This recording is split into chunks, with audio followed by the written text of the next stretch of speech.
Diolch. Llywydd siaradau ddim yn hir heddiw achos mae'r pwynt da ni'n ei wneud drwy gyflwyno y cynnig yma yn un eitha syml.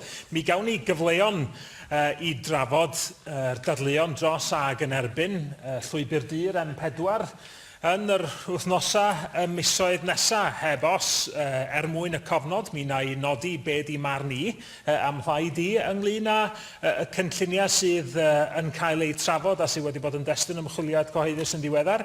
Da ni yn cydnabod ac yn sylweddoli bod na waith i'w wneud i wneud yr system ffyrdd yn ne ddwyrain Cymru yn fwy gwydyn, bod na le i fuddsoddi arian sylweddol mewn gwneud hynny, ond ydyn ni ddim wedi'n argyhoeddi mae mynd am y cynllun llwybr du fel mae'n cael ei alw o lwybr newydd i'r M4 i'r de o gas newydd ydy'r ffordd i wneud hynny. Mae yna ddadleuon ariannol dros hynny, pam cymitio gymaint o arian ar gyfer un ffordd, pan mae yna ffyrdd amgen o weithredu. Mae yna ddadleuon amgylcheddol cry iawn yn erbyn hynny. Mi glywon ni fwy am hynny gan Llyr Griffith yn y man. Da ni'n credu bod na fodd i fod yn fwy arloesol a dod ag ateb unfed ganrif ar 20 i'r broblem da ni'n wynebu yn hytrach na ateb sydd a'i wreiddiau, werth ni fod yn onest, yn ôl yn 1970au, 1980au y ganrif ddiwetha.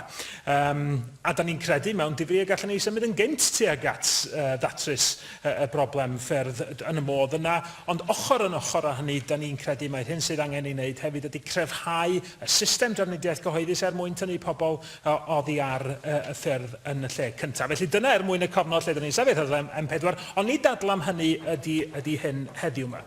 Mae yna bleidlais sy'n mynd i gael ei chynnal yma, rhywben, ynglyn â dyfodol y cynllun hwn, lle mae disgwyl i bleidlais o aelodau yn Senedd Genedlaethol ni fod yn binding, ac os ydy'r cynulliad yma yn deud na i'r llwybr du yna, mae disgwyliad mai na fydd hi.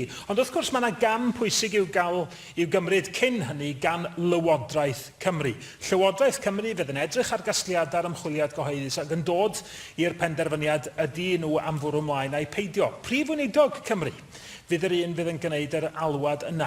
Ond mae yna gyd-destun sy'n mynd i fod yn newid a hynny yn fuan iawn. Mae yna newid yn mynd i fod yn hirwedd llywodraethol Cymru, ac mae beth bynnag mae un o'r tri sydd yn ymgeisio am arweinyddiaeth y Blaid Lafur yma yn y siambr heddiw.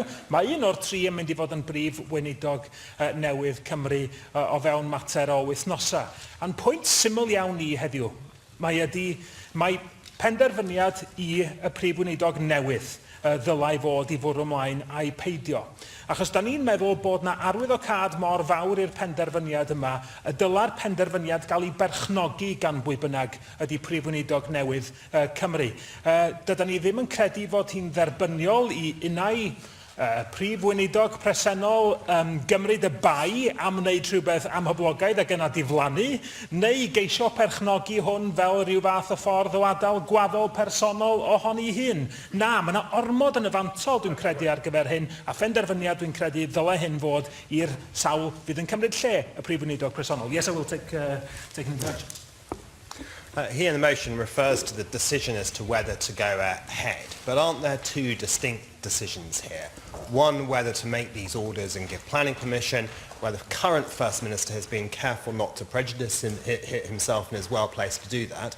And then second, a decision whether to prioritise and spend the money and actually commence construction, which Welsh Government would take after. Isn't that a sensible division?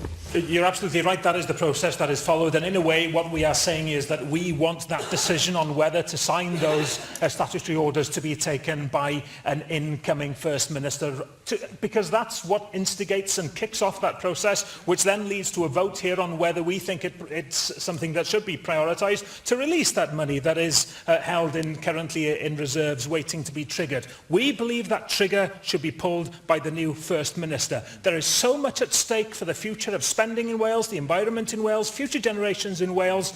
Let's see ownership of that decision by the new incoming First Minister of Wales.